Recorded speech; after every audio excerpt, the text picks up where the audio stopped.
68 한말순, 평생 바닷가 젓갈 공장에서 일해왔습니다. 어머니, 죄송하지만 호텔 컨셉상 바다 냄새가 좀. 내가 냄새가 나서 손녀 돌잔치에 못 간다는 거지? 이 집 잔치상 내 땅과 집 담보로 차린 거다. 내 도장은 내가 지킨다. 호텔 연회장에서 터진 말순의 외침, 투자자들 앞에서 펼쳐진 충격적 폭로, 손녀 돌잔치도 이 사업 때문이었고 내 집도 이 사업 때문에 팔려고 했구나. 그 냄새가 너희 밥상 지킨 거야? 냄새 난다고 버린 엄마는 너희한테 더 이상 없다. 이 냄새 이제는 자존심이다. 바다 냄새로 차별받던 할머니가 어떻게 당당한 승리자가 되었을까요? 평생 숨겨야 했던 냄새가 어떻게 자랑스러운 브랜드로 바뀌었을까요? 68살 한말순의 통쾌한 역전 드라마가 지금 시작됩니다. 영상을 끝까지 시청해 주시고 한말순님께 응원의 댓글을 남겨주세요. 그리고 구독과 좋아요는 영상을 만드는데 큰 힘이 됩니다. 새벽 5시 한말순은 언제나처럼 일어났습니다. 68배 나이에도 허리는 곧았고 굵어진 손목에는 아직 힘이 남아 있었습니다. 창문을 열자 바닷바람이 얼굴을 스쳤습니다. 짠내와 함께 실려온 공장의 젓갈 냄새를 맡으며 말순은 오늘도 긴 하루가 시작됨을 느꼈습니다. 젓갈 공장까지는 걸어서 10분 거리였습니다. 마을 골목을 지나며 말순은 이미 불 켜진 이웃집들을 바라보았습니다. 모두들 바다와 함께 사는 사람들이었습니다. 공장 앞에서 동료들이 먼저 와 있었습니다. 어머니, 오늘도 일찍 나오셨네요. 젊은 직원이 인사하자 말순이 고개를 끄덕였습니다. 일찍 와야 좋은 젓갈이 나온다고 했지. 그래도 무리하지 마세요. 요즘 허리 아프시다고 하시잖아요. 이 정도야 뭐. 43년 동안 이 일 해왔는데 말순은 평생 이 일을 해왔습니다. 25에 시집와서 지금까지 단 하루도 빠진 적이 없었습니다. 남편이 일찍 세상을 떠난 뒤로는 혼자서 아들 진우를 키웠습니다. 작업장에 들어서자 익숙한 광경이 펼쳐졌습니다. 큰 통 안에서 소금물이 넘실거리고 그 속에서 멸치들이 은빛으로 반짝였습니다. 말순은 고무장갑을 끼고 멸치를 하나씩 골라냈습니다. 오랜 경험으로 한눈에 구분할 수 있었습니다. 말순이 어머니, 이번에 손녀 돌잔치 한다며?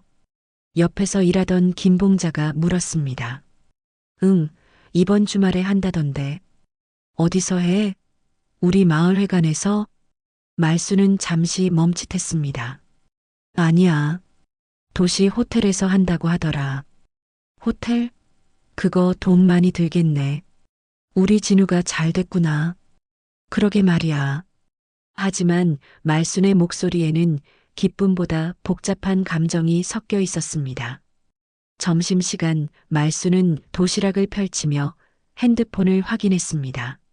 며느리 서연에게서 온 메시지가 있었습니다. 어머님, 이번 주말에 손녀 돌잔치 준비로 바빠서 연락 못 드렸어요. 호텔에서 하는 거라 좀 복잡해요. 말순은 화면을 오래 바라보았습니다.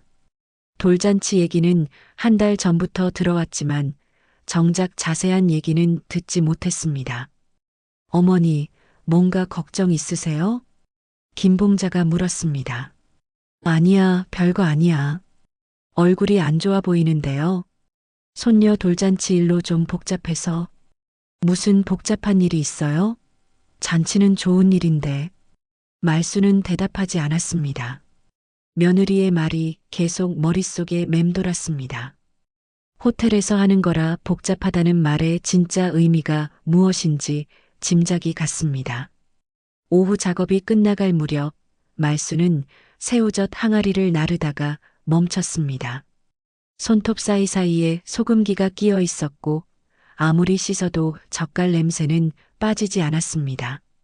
집으로 돌아가는 길에 이웃 아주머니가 말을 걸어왔습니다. 말순아, 손녀 돌잔치 잘 준비돼가? 응, 이번 주말에 해. 어디서 하는데? 도시 호텔에서. 호텔? 대단하네. 그런데 초대장은 받았어? 말수는 걸음을 멈췄습니다. 초대장? 요즘 호텔 잔치는 다 초대장 보내던데. 명단 정리한다고. 아, 그래. 우리는 가족이니까. 그렇겠지. 뭘. 하지만 아주머니의 말이 가시처럼 박혔습니다. 초대장을 받지 못했다는 게 갑자기 크게 느껴졌습니다. 집에 도착해서 말수는 샤워를 했습니다. 뜨거운 물에 비누 거품을 내며 온몸을 씻었지만 젓갈 냄새는 쉽게 빠지지 않았습니다. 43년간 매일 맡아온 냄새였습니다. 저녁을 먹다가 말수는 진우에게 전화를 걸었습니다. 여보세요, 진우야? 어머니, 무슨 일이세요? 별일 없고 손녀 돌잔치 준비는 잘 돼가? 진우의 목소리가 약간 어색해졌습니다. 네, 서연이가 다 알아서 하고 있어요. 초대장 같은 거는 보내야 하는 거 아니야? 그게, 어머니, 호텔에서 하는 거라 좀 복잡해요. 서연이가 명단 정리하고 있는데, 말수는 가슴이 답답해졌습니다. 나도 명단에 들어가는 거지? 당연히 들어가죠. 할머니인데. 하지만 진우의 대답에는 확신이 없었습니다. 그럼 나는 언제 자세한 얘기 들어볼 수 있어? 곧 연락드릴게요, 어머니. 전화를 끊고 말수는 벽에 걸린 가족 사진을 바라보았습니다. 진우가 대학 졸업할 때 찍은 사진이었습니다. 그때만 해도 아들은 어머니 어깨에 손을 올리고 환하게 웃고 있었습니다. 밤이 깊어갈수록 말순의 마음은 더욱 무거워졌습니다. 창문 너머로 바다소리가 들려왔습니다. 손을 들어 코에 가져다 댔습니다. 여전히 젓갈 냄새가 났습니다. 바다 냄새가 좀. 서연이 예전에 던진 그 말이 계속 떠올랐습니다. 평생 자랑스러웠던 일이 이제는 부끄러운 것이 된 걸까요? 말수는 천천히 눈을 감았습니다. 바다 냄새가 가득한 이 작은 방에서 68배 할머니는 조용히 잠이 들었습니다. 토요일 오전 말수는 평소보다 일찍 일어났습니다. 손녀 돌잔치가 내일이었는데 아직도 구체적인 시간과 장소를 정확히 듣지 못했습니다. 마음이 답답해서 잠을 제대로 이루지 못했습니다. 베개맡에 놓인 핸드폰을 몇 번이나 확인했지만 아들이나 며느리에게서 온 연락은 없었습니다. 아침밥을 먹으면서도 신경이 쓰였습니다. 다른 집 돌잔치에 갔을 때는 일주일 전부터 준비물 목록을 주고받고 할머니 한복은 어떤 걸 입을지, 아이 선물은 뭘 할지 의논했던 기억이 있었습니다. 하지만 이번에는 아무것도 없었습니다. 아침을 먹고 나서 말수는 용기를 내어 진우에게 전화를 걸었습니다. 예, 손녀 돌잔치 준비 잘 돼가냐? 전화기 너머로 바쁜 소리들이 들렸습니다. 사람들이 뭔가 옮기는 소리, 지시하는 목소리들이 섞여 있었습니다. 지금 호텔에서 세팅하고 있어서 좀 바빠요, 어머니. 말순의 가슴이 철렁했습니다. 호텔 세팅에 자신은 빠져 있다는 걸 직감했습니다. 잠시 후 서연이 전화를 받았습니다. 어머니, 죄송하지만 호텔 컨셉상 바다 냄새가 좀. 그 순간 말수는 모든 걸 이해했습니다. 호텔 컨셉, 바다 냄새. 평생 자신을 따라다닌 젓갈 냄새가 손녀 돌잔치에서 자신을 배제시키는 이유가 되었습니다. 전화를 끊고 말수는 한참을 그 자리에 서 있었습니다. 손이 떨렸습니다.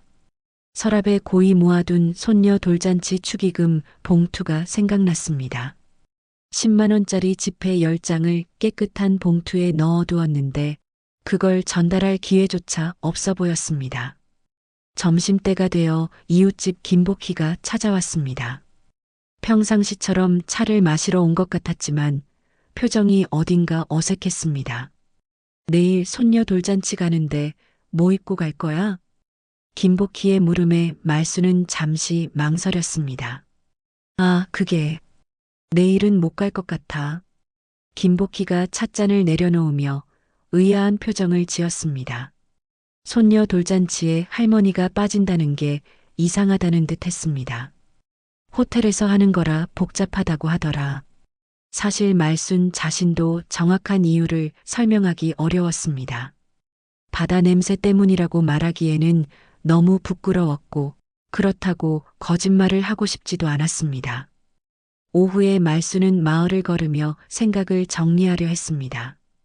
바닷가에 나가서 파도를 바라보았습니다. 평생 이 바다와 함께 살아왔는데 그 바다 냄새가 이제는 수치가 되었다는 게 믿어지지 않았습니다. 손을 코에 가져다 대어 보았습니다.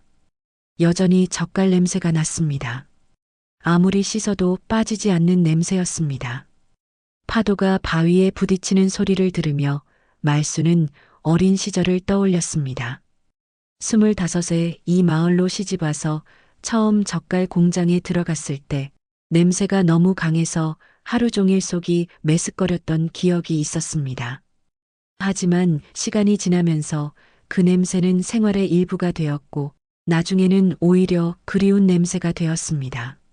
마을 슈퍼에서 우유를 사면서 주인 아줌마와 짧은 대화를 나눴습니다. 내일 못 가게 됐어. 주인 아줌마가 의아해했지만 말수는 자세한 설명을 피했습니다. 마을 사람들에게 손녀 돌잔치에서 배제되었다는 사실을 알리고 싶지 않았습니다. 저녁이 되어서 말수는 다시 용기를 내어 전화를 걸어보았습니다. 이번에는 서연이 받았습니다. 목소리가 차가웠습니다.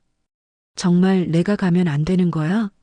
서연의 대답은 예상했던 그대로였습니다. 호텔 명단, 다른 하객들의 불편함, 그리고 결국 젓갈 냄새 문제였습니다. 내가 냄새가 나서 손녀 돌잔치에 못 간다는 거지? 전화를 끊고 말수는 소파에 주저앉았습니다.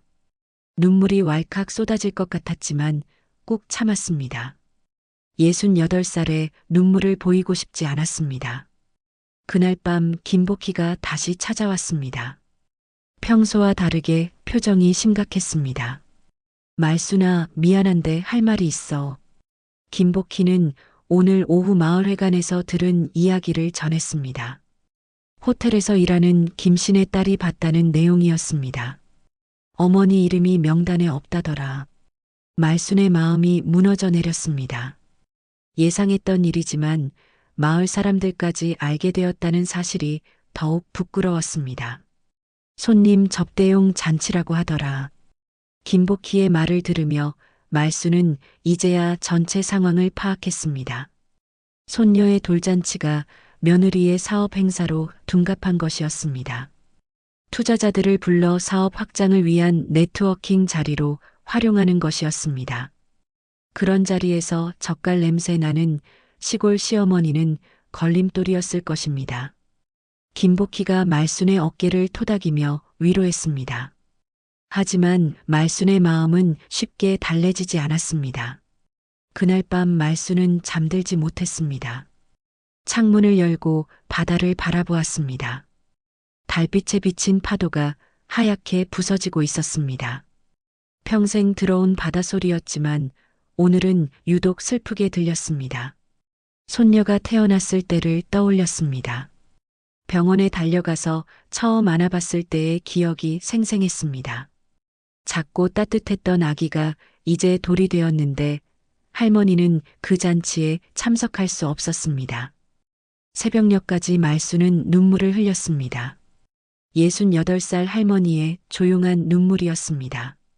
평생 바다와 함께 살아온 자신이 그 바다 냄새 때문에 가족에게서 멀어지고 있다는 현실이 견디기 어려웠습니다.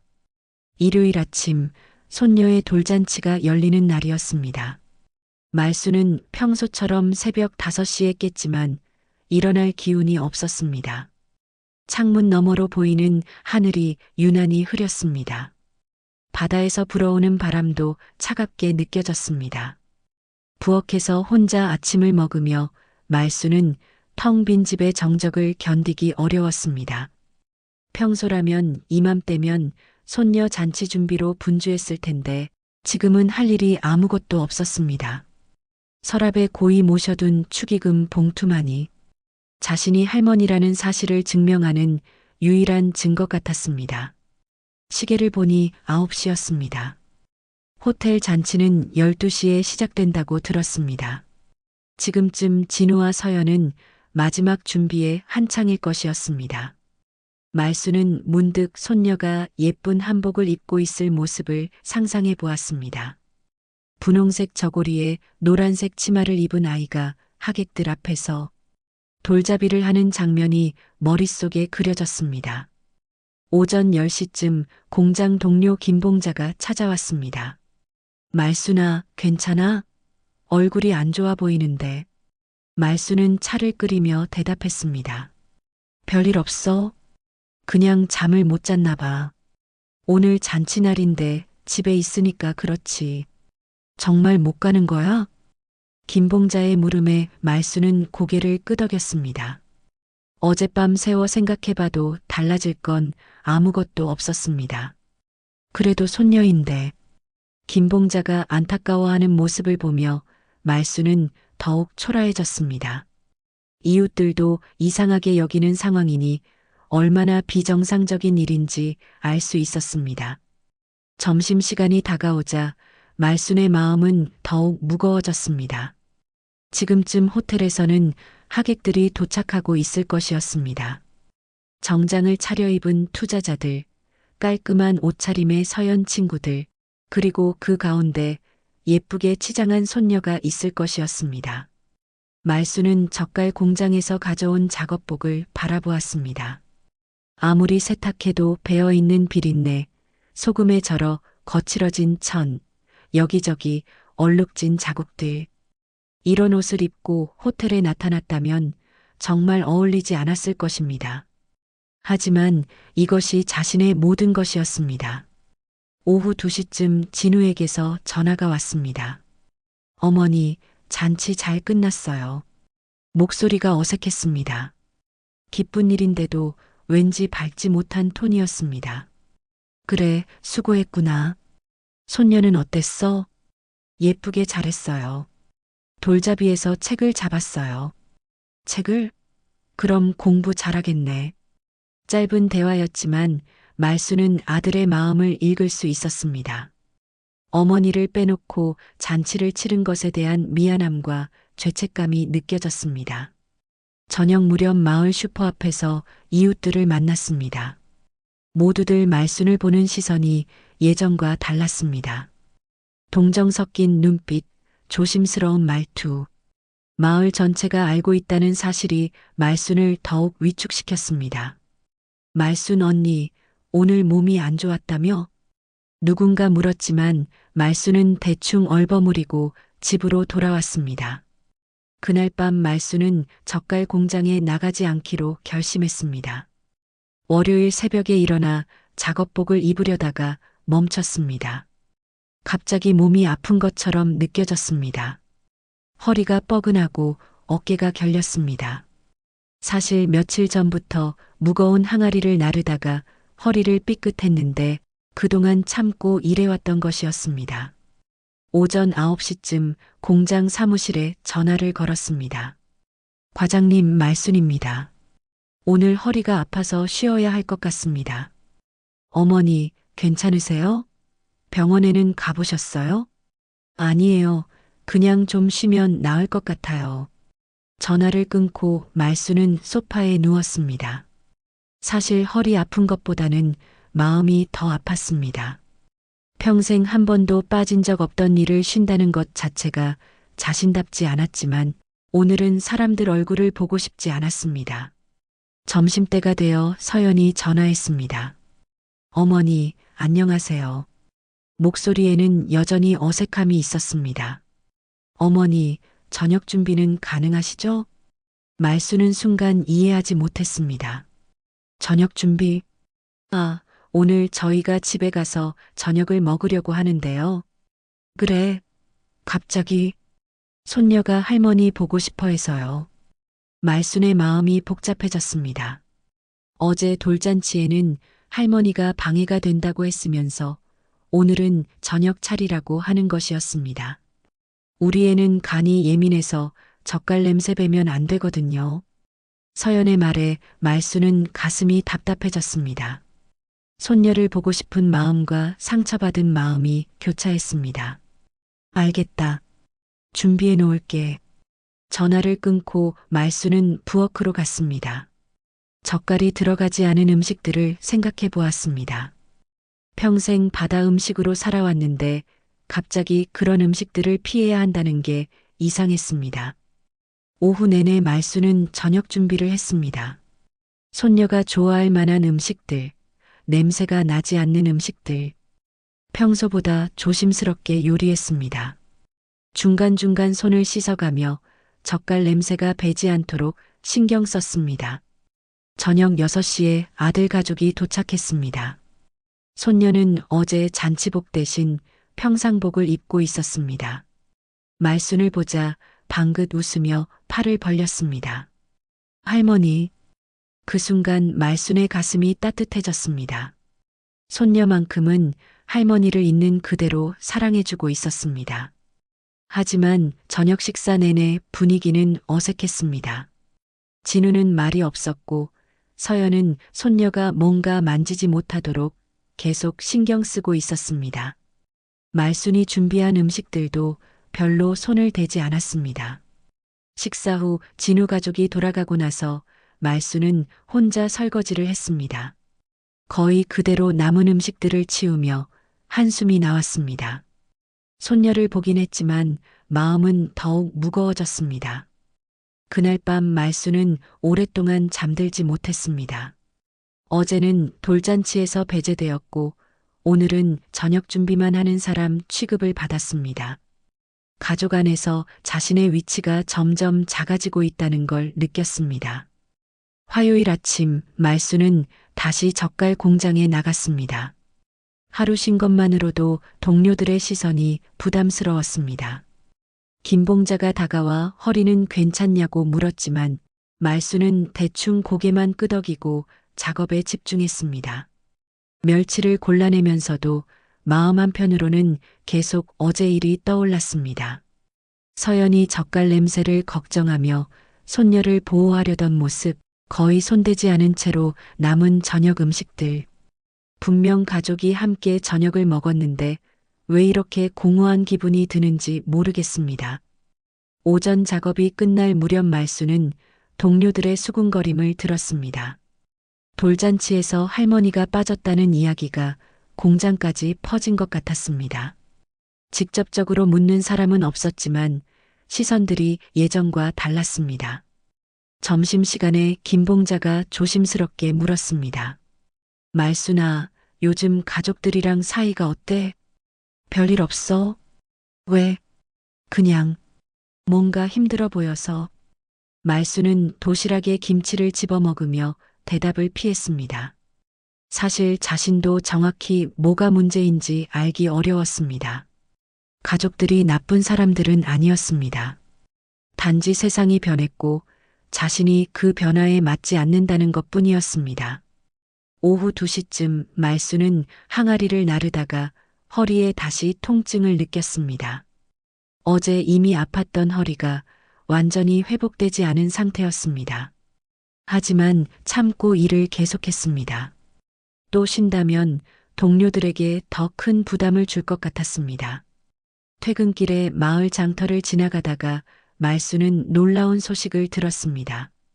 생선장수 박 씨가 하는 말이었습니다. 말순 언니 들었어? 진우 씨가 집 담보로 대출받는다던데? 말수는 걸음을 멈췄습니다. 무슨 소리야? 부동산 중개소에서 일하는 김서방이 그러던데 진우 씨가 시골집이랑 땅 서류 가져와서 상담받았다고 하더라. 말순의 머릿속이 하얘졌습니다. 시골집과 땅은 모두 자신 명의였습니다. 남편이 돌아가신 후 상속받은 재산이었고 평생 지켜온 유일한 자산이었습니다. 언제 그랬다고 하던? 지난주쯤이라고 했나? 확실하지는 않지만 집에 돌아온 말수는 서류함을 뒤져보았습니다. 토지 등기부등본, 건물 등기부등본, 모든 서류가 그대로 있었습니다. 하지만 불안감이 가시지 않았습니다. 저녁을 먹다가 말수는 진우에게 전화를 걸었습니다. 진우야, 나야. 어머니, 무슨 일이세요? 혹시 집이나 땅 가지고 뭔 일 있어? 전화 너머로 잠시 침묵이 흘렀습니다. 무슨 말씀이세요? 장터에서 들었는데 내가 부동산에 갔다고 하던데. 아, 그게. 어머니, 요즘 사업이 좀 어려워서요. 진우의 목소리가 어색해졌습니다. 사업이 어렵다고? 그럼 내 집하고 무슨 상관이야? 그게 아니라 잠시 담보로만 써야 할 것 같아서요. 말수는 가슴이 철렁했습니다. 담보라는 말이 무서웠습니다. 담보? 내 허락도 없이? 어머니, 걱정하지 마세요. 금방 해결될 일이에요. 하지만 진우의 말에는 확신이 없었습니다. 수요일 아침 말수는 일찍 일어나 마을 부동산 중개소로 향했습니다. 김 중개사는 말순을 보자 당황하는 기색을 보였습니다. 어머니, 웬일이세요? 내 집 땅 가지고 누가 상담받았다고 하던데 사실이야? 김 중개사가 잠시 망설이더니 고개를 끄덕였습니다. 진우 씨가 와서 담보대출 관련해서 문의하셨어요. 내 허락도 안 받고? 그게 가족분이시니까 당연히 동의하실 거라고 생각했나 봅니다. 말수는 어이가 없었습니다. 자신의 재산을 자신도 모르게 담보로 잡히려 했다는 것입니다. 서류는 어디 있어? 아직 준비 단계라서 정식 진행은 안 됐습니다. 김 중개사의 말에 다소 안심이 되었지만 배신감은 가시지 않았습니다. 중개소에서 나와 말수는 은행으로 갔습니다. 자신 명의로 된 계좌와 재산 현황을 확인해야겠다고 생각했습니다. 은행 직원이 친절하게 안내해 주었지만 말순에게는 모든 게 복잡하고 어려웠습니다. 최근에 대출 문의가 있었는지 확인해 주세요. 성함과 주민번호를 말씀해 주시겠어요? 확인 결과 아직 대출 신청은 들어오지 않았다고 했습니다. 하지만 며칠 전에 누군가 전화로 문의했다는 기록이 있다고 했습니다. 집으로 돌아오는 길에 말수는 깊은 배신감을 느꼈습니다. 아들이 자신 몰래 재산을 담보로 잡으려 했다는 사실이 믿어지지 않았습니다. 돌잔치에서 배제한 것도 서러웠는데 이제는 재산까지 노리고 있었습니다. 저녁 무렵 서연이 전화했습니다. 어머니, 안녕하세요. 서연아. 어머니, 혹시 오늘 부동산이나 은행에 다녀오셨어요? 말수는 놀랐습니다. 벌써 소식이 전해진 것 같았습니다. 왜 그걸 물어? 그게 김 중개사님이 연락 주셔서요. 그래서 어머니, 저희가 설명드리려고 했는데. 설명? 무슨 설명? 서연의 목소리가 조심스러워졌습니다. 어머니께서 혼자 사시는 집이 너무 크시잖아요. 그래서 좀 더 작은 곳으로 이사하시는 게 어떨까 해서요. 말수는 어이가 없었습니다. 자신을 다른 곳으로 보내고 집을 처분하려는 계획인 것 같았습니다. 내가 언제 이사한다고 했어? 그게 아니라 어머니 혼자서 그 큰 집 관리하시기 힘드시잖아요. 힘들지 않아. 평생 살던 집인데. 전화를 끊고 말수는 온몸에 힘이 빠지는 걸 느꼈습니다. 가족들이 자신을 완전히 배제하고 모든 걸 결정하려 하고 있었습니다. 그날 밤 말수는 집안을 둘러보았습니다. 남편과 함께 꾸몄던 작은 거실, 아들을 키우며 정성스럽게 가꾸었던 부엌, 손녀가 태어나서 처음 재워본 방. 모든 게 추억이었는데 이제 그 모든 것을 잃을 위기에 처했습니다. 창밖으로 바다가 보였습니다. 평생 바라본 바다였습니다. 이 바다 냄새 때문에 가족에게서 멀어지고 있고 이제는 집까지 잃을 처지가 되었습니다. 말수는 주먹을 꽉 쥐었습니다. 더 이상 당하고만 있을 수는 없었습니다. 목요일 아침 말수는 평소보다 일찍 일어났습니다. 어젯밤 거의 잠을 이루지 못했기 때문이었습니다. 아들과 며느리가 자신 몰래 집과 땅을 처분하려 한다는 사실이 머릿속에서 떠나지 않았습니다. 더 이상 수수방관할 수만은 없다는 생각이 들었습니다. 아침을 거르고 말수는 마을 이장 댁을 찾아갔습니다. 이장은 마을에서 가장 경험이 많고 믿을 만한 사람이었습니다. 상황을 설명하자 이장의 표정이 심각해졌습니다. 말순 씨, 그건 큰일이네. 본인 동의 없이는 못하는 일인데. 그럼 어떻게 해야 하나요? 일단 도장부터 잘 보관하고 서류에 함부로 사인하면 안 돼. 그리고 혹시 모르니까 법무사라도 한번 상담받아 보는 게 좋겠어. 이장의 조언을 듣고 말수는 집으로 돌아가 도장을 찾았습니다. 서랍 깊숙이 보관해 두었던 인감 도장을 꺼내어 손에 쥐어 보았습니다. 작은 도장이지만 자신의 모든 재산과 권리를 대변하는 중요한 것이었습니다. 점심시간쯤 진우에게서 전화가 왔습니다. 어머니, 오늘 시간 되세요? 왜? 서류 정리하는 게 있어서 잠깐 뵈었으면 하는데요. 말수는 직감적으로 알았습니다. 집과 땅 문제와 관련된 것이라는 걸. 무슨 서류? 그냥 집안 정리 차원에서요. 금방 끝날 거예요. 진우의 어투가 평소와 달랐습니다. 뭔가 급하게 처리하려는 기색이 역력했습니다. 나는 바빠. 다음에 해. 어머니, 중요한 일이에요. 오늘 꼭 해야 하는 일이라서요. 하지만 말수는 단호했습니다. 어떤 서류든 성급하게 처리할 이유가 없었습니다. 오후 2시쯤 말수는 마을에서 장을 보다가 우연히 중요한 정보를 얻었습니다. 은행에서 일하는 최 씨의 말이었습니다.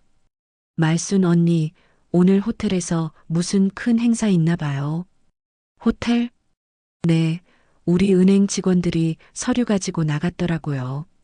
대출 관련 급한 일이라고 하면서 말순의 가슴이 뜨끔했습니다. 혹시 자신과 관련된 일일까 하는 생각이 들었습니다.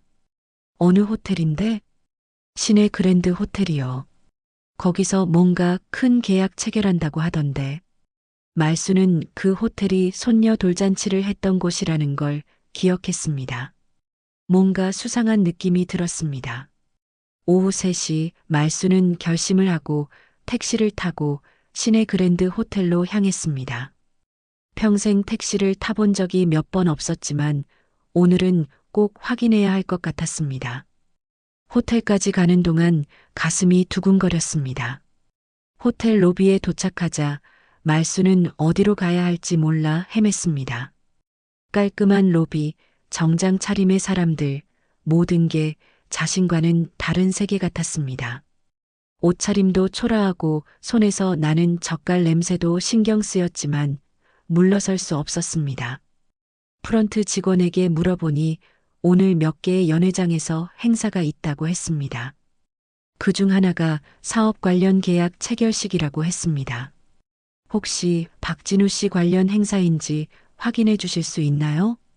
직원이 컴퓨터를 확인하더니 고개를 끄덕였습니다.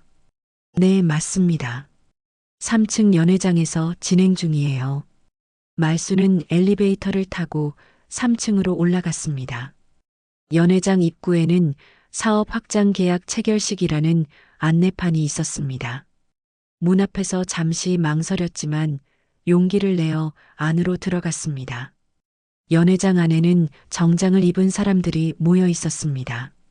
진우와 서연도 보였고 몇 명의 투자자로 보이는 사람들이 서류를 검토하고 있었습니다. 한쪽에서는 은행 직원이 대출 관련 서류를 준비하고 있었습니다. 말순이 들어서자 모든 사람들의 시선이 집중되었습니다. 진우가 깜짝 놀라며 다가왔습니다. 어머니, 어떻게 여기를? 내가 왜 여기 오면 안 되지? 그때 은행 직원 한 명이 서류 봉투를 들고 다가왔습니다. 박진우 씨, 담보계약 서류는 여기 있고 인감 확인만 하시면 됩니다. 말수는 그 말을 듣고 번개 맞은 것처럼 느꼈습니다. 담보계약, 인감 확인. 분명 자신의 집과 땅을 담보로 한 계약이었습니다. 잠깐만요. 그 서류 좀 보여주세요. 말순이 봉투를 낚아채듯 가져왔습니다. 봉투를 열어보니 예상한 대로였습니다. 자신 명의의 집과 땅을 담보로 한 대출 계약서가 들어 있었습니다. 그런데 더 충격적인 것은 계약서에 이미 자신의 도장이 찍혀 있다는 것이었습니다. 분명 위조된 도장이었습니다. 진짜 도장은 집에서 자신이 직접 보관하고 있었으니까요. 이게 뭐야? 말순이 계약서를 들고 소리쳤습니다. 어머니, 진정하세요. 설명드릴게요. 진우가 당황하며 말했지만 말순은 들으려 하지 않았습니다. 내 도장은 내가 지킨다. 말순의 목소리가 연회장 전체에 울려 퍼졌습니다.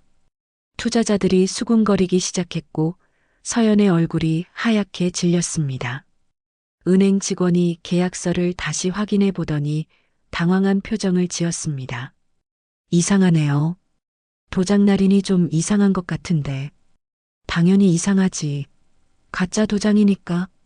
말순이 자신의 가방에서 진짜 인감 도장을 꺼내 보였습니다. 진짜 도장은 여기 있어. 연회장이 술렁이기 시작했습니다. 투자자들은 서로 눈빛을 주고받으며 무슨 일인지 파악하려 했습니다. 서연은 얼굴이 새하얗게 되어 아무 말도 하지 못했습니다. 여러분, 이 계약은 사기입니다. 제 허락도 없이 제 재산을 담보로 잡으려 했어요. 말순의 선언에 연회장은 완전히 혼란에 빠졌습니다. 투자자들은 당황해하며 자리에서 일어섰고 은행 직원은 급히 본사에 연락을 취했습니다. 진우는 얼굴이 새파랗게 되어 어쩔 줄 몰라 했습니다. 평생 어머니 앞에서 이렇게 당황한 적이 없었을 것입니다. 말수는 위조된 계약서를 높이 들고 다시 한번 외쳤습니다. 내 땅은 내가 지킨다. 호텔 연회장에서 말순의 외침이 울려 퍼진 후 순간 정적이 흘렀습니다. 투자자들은 서로 당황한 눈빛을 주고받았고 은행 직원들은 급히 서류를 재검토하기 시작했습니다. 서연은 창백한 얼굴로 벽에 기대어 서 있었고 진우는 어쩔 줄 몰라 하며 손을 비비고 있었습니다.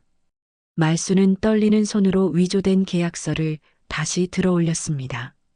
평생 겪어보지 못한 상황이었지만 지금 물러서면 모든 것을 잃을 것이라는 걸 알고 있었습니다.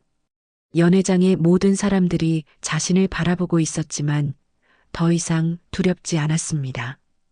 투자자 중 한 명이 진우에게 다가갔습니다. 정장을 말끔히 차려입은 중년 남성이었습니다. 박 팀장, 이게 무슨 상황입니까? 진우가 식은땀을 흘리며 대답했습니다. 죄송합니다. 가족 간 오해가 있었던 것 같습니다. 오해라고요? 담보 서류가 위조된 것 같은데요? 투자자의 목소리가 차갑게 변했습니다. 사업 확장을 위한 투자금을 검토하던 중 이런 일이 벌어진 것이었습니다. 은행 직원이 본사와 통화를 마치고 다가왔습니다. 죄송하지만 계약 진행을 중단해야 할 것 같습니다. 담보 서류에 문제가 있어 보입니다.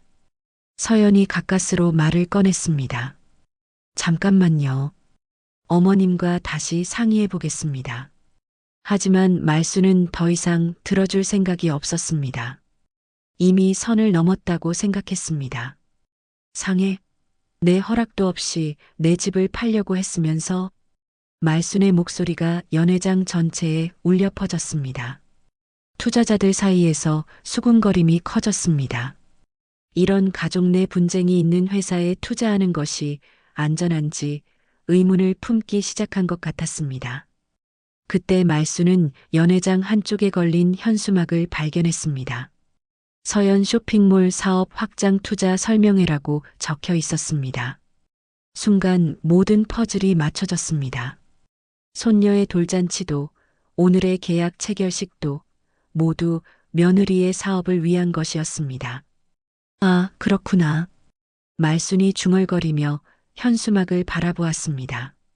손녀 돌잔치도 이 사업 때문이었고 내 집도 이 사업 때문에 팔려고 했구나. 투자자들이 말순의 말을 듣고 더욱 당황했습니다. 돌잔치까지 사업에 이용했다는 것이 믿어지지 않는 모양이었습니다. 주요 투자자가 서연에게 물었습니다. 서 대표, 이게 사실입니까? 서연이 창백한 얼굴로 고개를 숙였습니다. 부인하기에는 이미 상황이 명확했습니다. 말수는 한 걸음 더 나아갔습니다. 이왕 터진 일이니 끝까지 말하기로 했습니다. 여러분, 제가 말씀드릴 게 있습니다. 연 회장이 다시 조용해졌습니다. 저는 평생 바닷가에서 젓갈 만드는 일을 했습니다. 손녀 돌잔치에도 못 갔어요. 바다 냄새가 난다고 해서요. 투자자들의 표정이 복잡해졌습니다. 할머니가 손녀 돌잔치에서 배제되었다는 말에 놀라는 기색이 역력했습니다. 그런데 오늘 보니까 그 돌잔치도 이 사업을 위한 거였더라고요. 투자자분들 모시려고 한 거였어요. 투자자 중 한 명이 고개를 저었습니다. 이런 식으로 사업하는 회사는 믿을 수 없습니다. 다른 투자자도 동조했습니다. 가족도 속이는 사람이 어떻게 사업 파트너를 제대로 대할 수 있겠어요? 서연이 급히 변명을 시도했습니다. 투자자분들, 오해입니다. 저희는 하지만 투자자들은 이미 마음을 정한 것 같았습니다. 한 명씩 자리에서 일어나기 시작했습니다. 오늘 계약은 취소하겠습니다. 저희도 마찬가지입니다. 서연의 얼굴이 새파랗게 변했습니다. 몇 달간 준비해온 투자 유치가 한순간에 물거품이 되고 있었습니다. 말수는 그런 서연을 보며 복잡한 기분이 들었습니다. 며느리를 망치려고 한 것은 아니었습니다. 단지 자신의 재산을 지키고 싶었을 뿐이었습니다. 진우가 마지막으로 투자자들을 붙잡으려 했습니다. 잠깐만요. 다시 한번 기회를 주시면. 하지만 주요 투자자가 단호하게 말했습니다. 박 팀장, 이런 일이 일어난 회사와는 사업할 수 없습니다. 신뢰가 무너졌어요. 투자자들이 하나둘 연 회장을 떠나기 시작했습니다. 은행 직원들도 서류를 정리하며 자리를 뜨는 분위기였습니다. 연 회장에는 가족 3명만 남았습니다. 서연은 의자에 주저앉아 머리를 감싸 안고 있었고 진우는 벽에 기대어 망연자실한 표정이었습니다. 말순이 조용히 말했습니다. 이 집 잔치상, 내 땅과 집 담보로 차린 거였구나. 진우가 고개를 들지 못하고 대답했습니다. 어머니, 죄송합니다. 미안하다고 해서 되는 일이야? 말순의 목소리에는 분노와 실망이 섞여 있었습니다. 나는 평생 너 하나 키우려고 바다에서 젓갈 냄새 맡으며 살았어.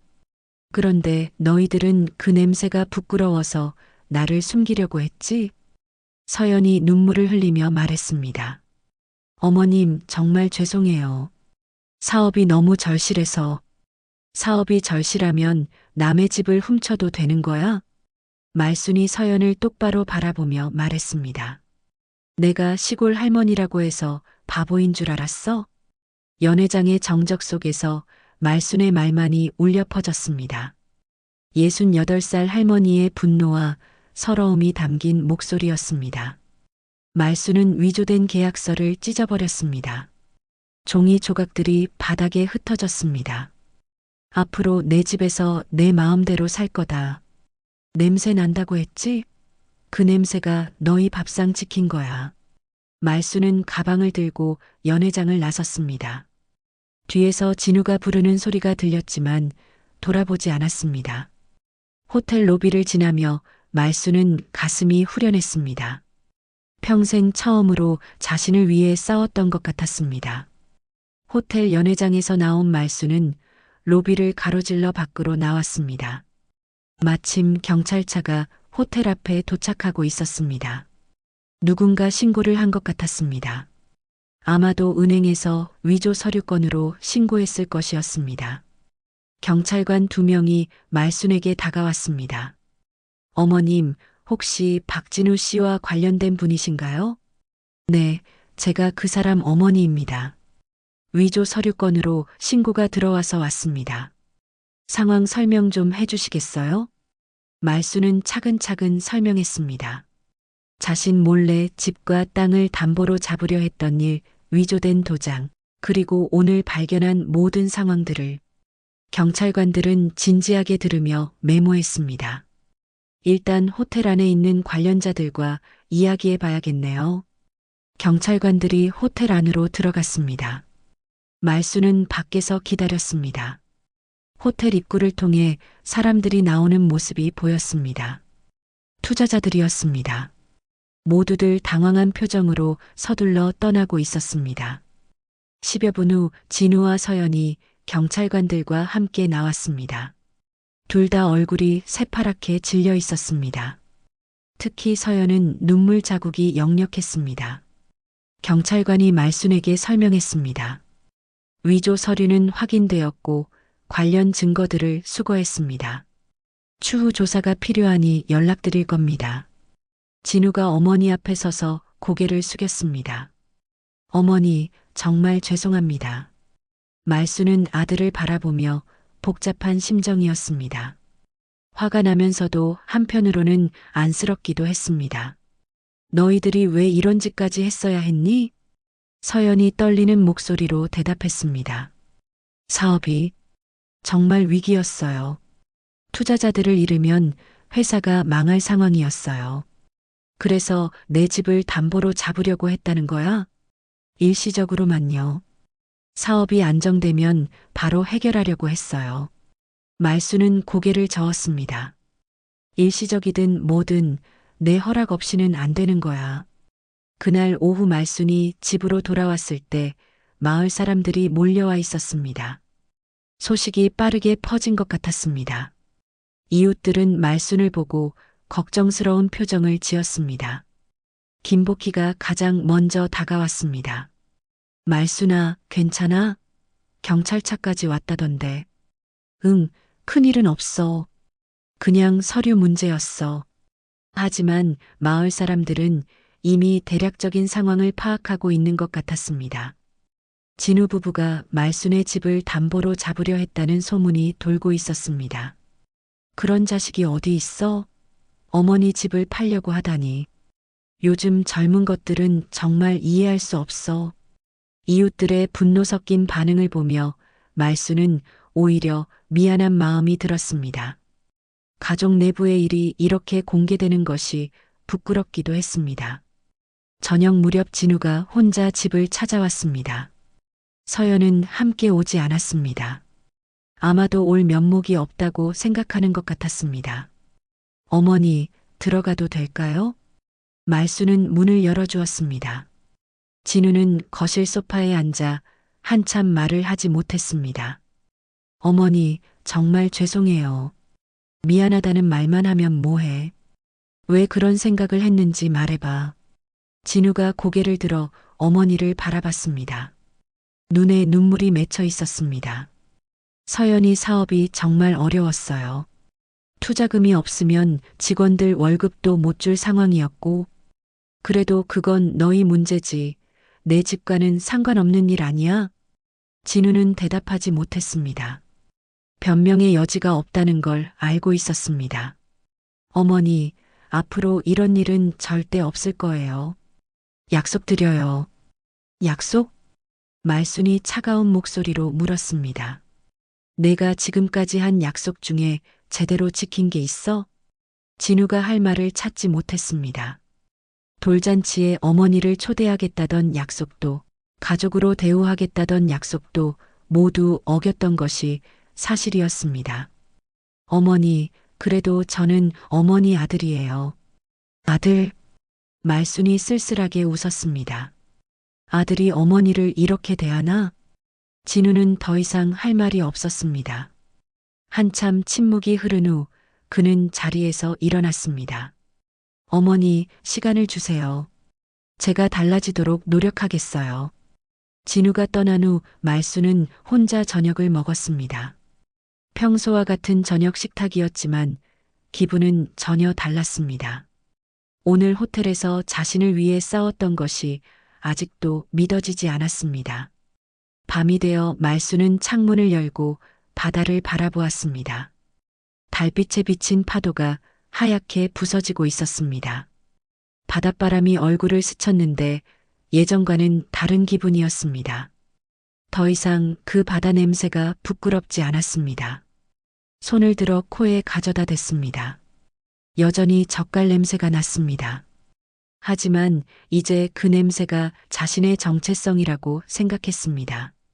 평생 이 냄새와 함께 살아왔고 이 냄새로 가족을 부양했습니다. 냄새 난다고 했지? 그 냄새가 너희 밥상 지킨 거야. 오늘 호텔에서 했던 말이 다시 떠올랐습니다. 그때는 분노로 한 말이었지만 지금 생각해보니 정말 사실이었습니다. 말수는 결심했습니다. 더 이상 누구에게도 주눅들지 않기로, 자신의 냄새를, 자신의 일을, 자신의 삶을 부끄러워하지 않기로. 그날 밤 말수는 오랜만에 편안하게 잠들었습니다. 바다 소리를 들으며 젓갈 냄새가 배인 이불 속에서 깊은 잠에 빠져들었습니다. 한 달이 지났습니다. 말수는 젓갈 공장을 그만두고 새로운 일을 시작했습니다. 마을 사람들과 함께 작은 젓갈 협동조합을 만든 것이었습니다. 김복희, 공장 동료들, 그리고 오랫동안 젓갈 만드는 일을 해온 아주머니들이 모였습니다. 말순 언니, 정말 좋은 생각이었어. 우리가 직접 만들어서 파니까 수익도 훨씬 좋고. 김복희가 만족스러워하며 말했습니다. 협동조합에서 만든 젓갈은 질이 좋아서 입소문이 나기 시작했습니다. 말수는 협동조합의 대표를 맡았습니다. 평생 누구의 지시를 받으며 살았는데 이제는 자신이 결정하고 책임지는 위치에 서게 되었습니다. 처음에는 어색했지만 점점 자신감이 생겼습니다. 바다내음 젓갈이라는 브랜드명을 정했습니다. 예전에는 부끄러워했던 바다 냄새를 당당하게 내세운 것이었습니다. 포장지에도 바닷가 마을의 정취를 담은 그림을 넣었습니다. 놀랍게도 도시 사람들이 직접 마을까지 찾아와 젓갈을 사가기 시작했습니다. 인터넷 쇼핑몰도 만들어서 전국으로 배송했습니다. 할머니의 손맛이라는 홍보 문구가 인기를 끌었습니다. 어느 날 오후 말순이 작업장에서 젓갈을 포장하고 있는데 진우가 찾아왔습니다. 한 달 만에 보는 아들의 얼굴은 많이 초췌해져 있었습니다. 어머니, 안녕하세요. 왜 왔어? 말순의 목소리는 여전히 차가웠습니다. 서연이가 사업을 정리하게 됐어요. 빚이 너무 많아서. 그래서 어머니, 도움을 청하러 왔습니다. 진우가 고개를 숙였습니다. 하지만 말수는 단호했습니다. 이제 내 인생은 내 거야. 냄새난다고 버린 엄마는 너희한테 더 이상 없다. 진우는 더 이상 말하지 못하고 돌아갔습니다. 저녁 무렵 말수는 바닷가에 나가 항아리 뚜껑을 열었습니다. 새로 담근 멸치젓에서 구수한 냄새가 올라왔습니다. 이 냄새, 이제는 자존심이다. 바닷바람이 불어와 소금기 어린 향을 퍼뜨렸습니다. 말수는 깊숙이 숨을 들이마셨습니다. 이제 그 어떤 냄새도 부끄럽지 않았습니다. 마을 사람들이 하나둘 바닷가로 모여들었습니다. 협동조합의 성공을 축하하기 위해서였습니다. 말순 언니, 우리 마을이 유명해졌어요. 텔레비전에서도 취재 요청이 왔다던데. 사람들의 축하 인사를 받으며 말수는 행복했습니다. 68살에 찾은 진짜 행복이었습니다. 달이 뜨자 바다가 은빛으로 빛났습니다. 말수는 평생 바라본 이 바다가 이제는 더욱 소중하게 느껴졌습니다. 바다 냄새, 젓갈 냄새, 모든 것이 자신의 일부였습니다. 이제 말순에게는 두려움이 없었습니다. 자신의 냄새를 당당하게 자랑할 수 있게 되었습니다. 한말순님의 사연은 어땠나요? 응원의 댓글을 남겨주세요.